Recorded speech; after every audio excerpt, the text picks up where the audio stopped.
इस YouTube channel पे बहुत बहुत स्वागत है। फ्रेंड्स, आज की इस वीडियो में हम एक बहुत ही इंपॉर्टेंट टॉपिक के बारे में बात करने वाले हैं और उसकी बेस्ड होम्योपैथी मेडिसिन के बारे में डिस्कस करेंगे।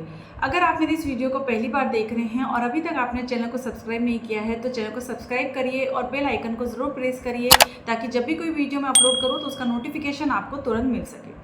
सो फ्रेंड्स, आज की इस वीडियो में हम बात करने वाले हैं एनल फिशर के बारे में। एनल फिशर या फिशर इन एनो भी इसे कहा जाता है।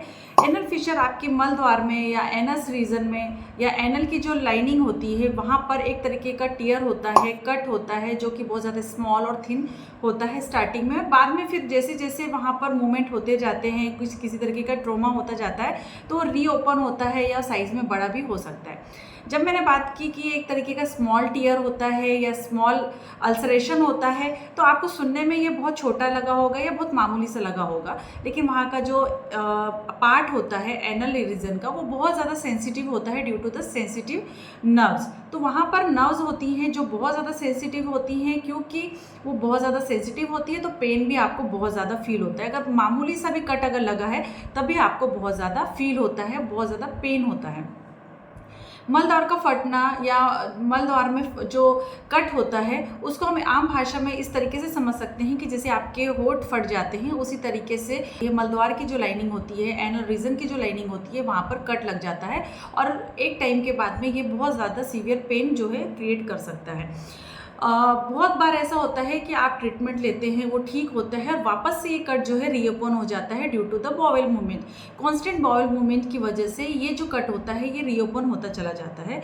तो जो वो पार्ट है वहाँ पे कई बार ट्रॉमा की वजह से आपका एनल फिशर जो है वो बार बार होता जाता है। तो इसके पीछे क्या कॉज हो सकते हैं उसके बारे में हम जानते हैं। तो सबसे पहला मेन जो कॉज होता है वो होता है कॉन्स्टिपेशन का होना।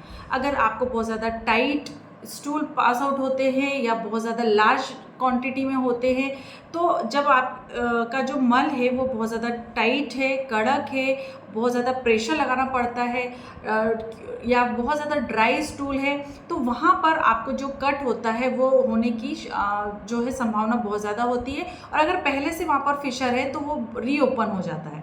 तो कॉन्स्टिपेशन एक मेजर कॉज होता है। इसके अलावा होता है सेकेंड कॉज स्ट्रेनिंग। अगर एक्सेसिव प्रेशर अगर आप लगाते हैं ड्यूरिंग द बॉवेल मूवमेंट कई वजह से, जैसे कि कॉन्स्टिपेशन की प्रॉब्लम में पेशेंट बहुत ज़्यादा जो है प्रेशर डालते हैं तो उस वजह से भी वो कट जो है हो सकता है एनल रीजन में, या फिर अगर ऑलरेडी कट है तो वहाँ पर प्रॉब्लम होती है, पेन बहुत ज़्यादा होता है। इसके अलावा थर्ड जो कॉज हो सकता है वो हो सकता है diarrhoea. Frequent watery movement can also irritate the anal reason. आपकी डायरिया के दौरान आपको फ्रिक्वेंटली आपके बॉवेल जो है मूवमेंट होता रहता है और ड्यू टू द बार बार आप स्टूल पास आउट करने जा रहे हैं तो वो जो पार्ट होता है क्योंकि बहुत ज़्यादा सेंसिटिव है, एनल लाइनिंग जो है वो रीओपन हो जाती है या कॉन्स्टेंट मूवमेंट की वजह से वहाँ पर फिशर हो सकता है। इसके अलावा जो फोर्थ रीज़न हो सकता है वो हो सकता है मसल टेंशन। तो क्या होता है जब भी आपकी जो एनल स्पिंक्टर्स होते हैं, जो एनल मसल्स होती है due to the some reason वो बहुत ज़्यादा टाइटेंड हो जाती है, बहुत ज़्यादा टाइट हो जाती है, उसकी वजह से क्या होता है वहाँ का जो ब्लड फ्लो होता है वो रिड्यूस होता है। तो वहाँ पे प्रॉपरली ब्लड सप्लाई नहीं होने की वजह से आपका एनल रीजन जो है वहाँ पर टीयरिंग हो सकती है, या फिर अगर ऑलरेडी वहाँ पर टीयर है तो उसे हील होने में वक्त लग जाता है due to the reduce amount of the blood supply. Primary अगर हम बात करें कि इसके सिम्टम्स क्या होंगे तो प्राइमरी सिम्टम जो होंगे वो सबसे पहले इंपॉर्टेंट जो सिम्टम होगा वो होगा पेन। इंस्टेंट पेन होगा, बहुत ज़्यादा शार्प काइंड ऑफ पेन होगा। इसको हम इस तरीके से डिस्क्राइब कर सकते हैं कि आपको ऐसा लगेगा feeling like a passing the glasses. आप जब भी कभी स्टूल पास आउट कर लेते हैं तो ड्यूरिंग द बॉवेल मूवमेंट आपको ऐसा लगेगा कि कोई कांच जो है आपके मल के साथ में कांच भी आ रहा है और वो आपके एनल रीजन की जो लाइनिंग से उसको पूरी तरह से कट करता चला जा रहा है। तो शार्प पेन होगा, फीलिंग लाइक द पासिंग और मूविंग द ग्लास। ठीक है। इसके अलावा जो सेकेंड पार्ट होगा या सेकेंड सिम्टम्स होगा वो होगा लिंगरिंग एक। इसमें ये होता है कि constant throbbing kind of pain होता है, बर्निंग बहुत ज़्यादा होती है आफ्टर द स्टूल और ड्यूरिंग द स्टूल। आपके स्टूल पास आउट करने के बाद में या फिर बॉवेल मूवमेंट हो जाने के काफ़ी देर के बाद तक, कई घंटों के बाद तक आपको थ्रोबिंग सेंसेशन और बर्निंग सेंसेशन बना रहता है। आप में से बहुत सारे लोगों ने इसे महसूस भी किया होगा। थर्ड जो इसका सिम्टम होगा वो होगा ब्राइट रेड ब्लड आपके जो स्टूल होती है या मल होता है उसके साथ में आपको बहुत स्मॉल क्वांटिटी में या बहुत ज़्यादा इंजरी है या कट ज़्यादा लग गया है तो आपको जो है ब्लड जो है आपको मल के साथ में दिखेगा, या आप टॉयलेट पेपर से अगर आप टच करके देखेंगे या वहाँ पर फील करेंगे उस सरफेस को तो वहाँ पर आपको टिश्यू पेपर पे ब्लड के कुछ अमाउंट में आपको देखने को मिल जाएंगे। विजिबल टीयर होगा। कई बार जब भी कभी आप जाते हैं ट्रीटमेंट के लिए या फिर जब डॉक्टर्स देखते हैं, एनालाइज करते हैं प्रॉपरली, वहाँ पर इंस्पेक्शन करते हैं तो वहाँ पर स्मॉल काइंड ऑफ क्रैक्स दिखेगी स्किन की, जो आप स्किन में जैसे क्रैक्स लग जाते हैं, बहुत स्मॉल टीयर होते हैं आपके एनल रीजन के फ्रंट में या फिर बैक साइड में, वहाँ पर छोटे से क्रैक्स जो है फील होते हैं या देखने को मिल जाते हैं। जब उसका पूरा तरीके से जांच वगैरह जब हो रही होती है तो वो दिख जाते हैं। नेक्स्ट सिम्टम्स स्किन टैग्स हो सकते हैं, कुछ मात्रा में आपको छोटे से गांठ जैसे या स्मॉल लंप आपको फील होते हैं जब आप वॉश करते हैं या हाथों से आप टच करते हैं तो आपको वहाँ पे स्मॉल लंप्स नज़र आते हैं।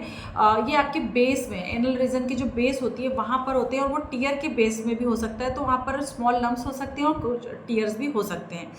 एक तरीके की साइकिल जो है इसमें चलती रहती है। सबसे पहले जो साइकिल ऑफ फिशर की अगर हम बात करें तो सबसे पहले क्या होगा, जब आपका फिशर बहुत ज़्यादा क्रोनिक हो जाता है तो उसमें आपको बहुत ज़्यादा फ्रस्ट्रेटिंग एक तरीके की साइकिल समझ में आती है। अगर प्रॉपरली आप ट्रीटमेंट नहीं लेते हैं या प्रॉपर आपकी जो लाइफ स्टाइल है उसको मेंटेन नहीं करते हैं तो एक साइकिल क्रिएट हो जाती है जो कि बहुत ज़्यादा फ्रस्ट्रेटिंग होती है। तो सबसे पहले तो आपको वहाँ पर पेन होगा। पेन जो होगा वो आपके एनल स्फिंक्टर्स की जो मसल्स होगी वहाँ पर स्पाज्म करेगा, उस मसल्स को टाइट करेगा और टाइट होने की वजह से, स्पाज्म होने की वजह से वहाँ पे ब्लड फ्लो नहीं होगा या ब्लड सर्कुलेशन नहीं होगा, और ब्लड सर्कुलेशन नहीं होगा तो वो कॉज कर सकता है टीयर को, और ऑलरेडी अगर वहाँ पर टीयर है तो उसे हील होने में टाइम लग जाता है, और क्योंकि वहाँ पे स्पाज्म है तो वो आपके बॉवेल मूवमेंट को डिफ़िकल्ट बनाता है और आपको वहाँ पर प्रेशर डालना पड़ता है टाइटनेस की वजह से। तो जब भी कभी आप स्टूल पास आउट करने जाते हैं तो आपको वहाँ पे स्ट्रेनिंग करनी पड़ती है। अगेन वही कॉज हो जाता है कि स्ट्रेनिंग करते हैं तो टीयर होना आम बात है।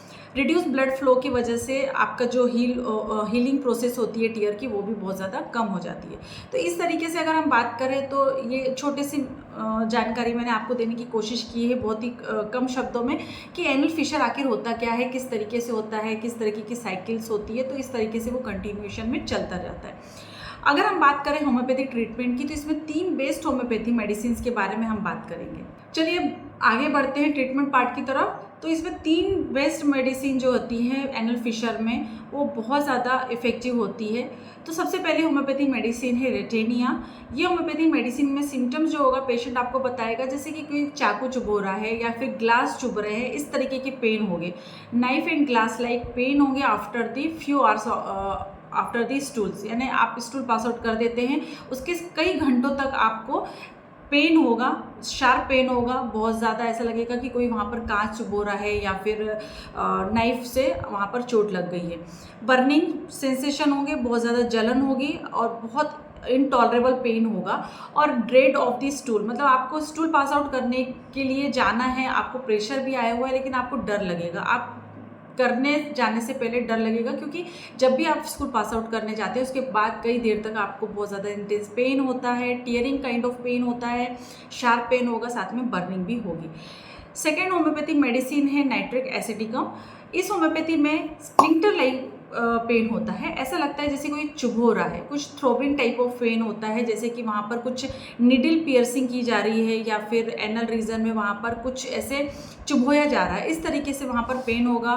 इसमें ब्लीडिंग बहुत जल्दी हो जाती है, फिशर अगर है तो वहाँ पे ईजिली ब्लीडिंग हो जाती है और हार्ड स्टूल के बाद में तो मोस्ट कॉमनली इसमें ब्लीडिंग देखने को मिल जाती है। थर्ड होम्योपैथी मेडिसिन है फ्लोरिक एसिडिकम। इस होम्योपैथी मेडिसिन को हम तब लेते हैं जब आपका फिशर जो है बहुत ज़्यादा क्रोनिक है, non healing type of fissure है जो काफ़ी टाइम से हील नहीं हो रहा है, तो आपकी हीलिंग प्रोसेस को बढ़ाने के लिए होम्योपैथी मेडिसिन काफ़ी ज़्यादा इफेक्टिव होती है। इसमें पेशेंट को एक्रेट डिस्चार्जेस होते हैं, बहुत ज़्यादा बर्निंग और सोरनेस होती है, उस पार्ट में बहुत ज़्यादा जलन होती है।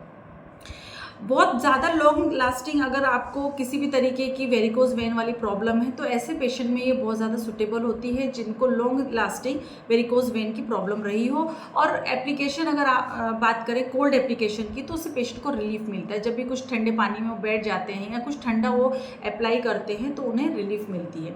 तो इस तरीके से ये तीनों ही होम्योपैथी मेडिसिन फिशर ऑफ एनो या एनल फिशर में बहुत ही इफेक्टिव होम्योपैथी मेडिसिन है। लेने की बात अगर हम करें तो इसे लेना कैसे है, तो हम इस मेडिसिन को 30 पावर में ले सकते हैं।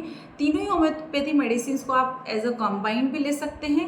10-10 ml की तीनों ही मेडिसिन को आप मिक्स करके इसकी 2-2 बूंद आधे कप पानी में या फिर विदाउट वाटर भी आप ले सकते हैं या पिल्स के साथ ले सकते हैं। तो इसकी 4 to 6 पिल्स आप दिन में 3 से 4 बार ले सकते हैं। सिम्टम वाइज अगर आपको लेना है तो आप सिम्टम वाइज भी ले सकते हैं। तो रेटेनिया 30 को आपको 2 बूंद डायरेक्ट टंग में 3 बार लेना है दिन में। नाइट्रिक एसिड को भी आप 30 पावर में ले सकते हैं, दिन में 3 बार लेना है। और फ्लोरिक एसिडिकम की बात अगर करें तो उसे भी हम 30 पावर में दिन में 3 बार ले सकते हैं। ये तीनों ही होम्योपैथी मेडिसिन जो होती है फिशर ऑफ एनो में या एनल फिशर के प्रॉब्लम में बहुत ज़्यादा इफेक्टिव होती है। इसके साथ ही साथ सेडेंटरी लाइफस्टाइल आपको अवॉइड करनी चाहिए, सीड्स बाथ लेनी चाहिए। आप दिन में 2 से 3 बार थोड़े से गुनगुने पानी में बैठ सकते हैं तो उससे भी जो वहाँ की मसल्स होती है उससे वहाँ पर हील होने में काफ़ी ज़्यादा हेल्प मिलती है। सूदिंग इफेक्ट्स जो कहते हैं वो वहाँ के रीजन को प्रोवाइड होता है। ग्रीनली या जो सलाद होता है इस तरीके की वेजिटेबल्स खानी चाहिए आपको। तो खाने में भी आपको ऐसी चीज़ें लेनी चाहिए जो बहुत ज़्यादा फाइबर्स रिच हो। तो मैदे वाली चीज़ें आपको अवॉइड करनी चाहिए।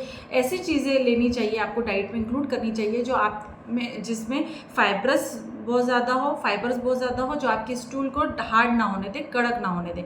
थोड़ी बहुत एक्सरसाइज करना भी ज़रूरी होता है। तो जब भी आप खाते हैं तो उसके 15-20 मिनट तक आपको टहलना है।